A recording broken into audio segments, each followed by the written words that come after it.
So to take a soil sample, you want some way to extract the soil.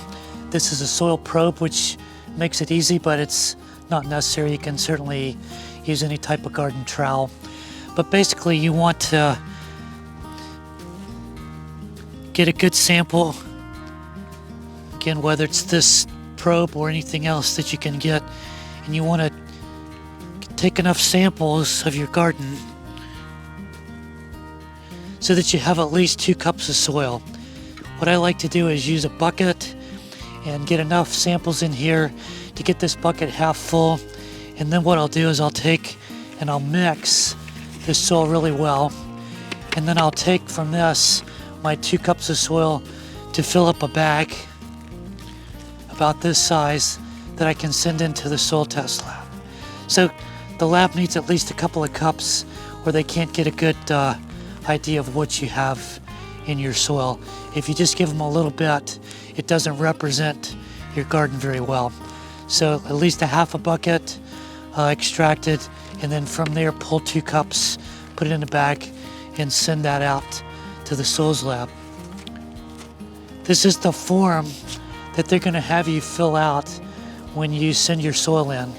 And basically it's just your name and address, but then they're going to want to know what you're growing. And there's a couple of options here. The routine soil test is what most people run. There you're looking at your salinity, your texture, phosphorus, and potassium. That's kind of the basic soil test that most people would run. There is also another test, which is the Micro Plus, which means it's the routine test plus micronutrients.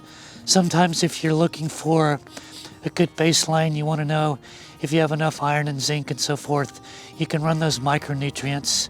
It'll cost you a little bit more, but that's good to run maybe just one time to give you an idea. If you have soil that's brand new or you've never grown anything in it, you don't know what you're starting with.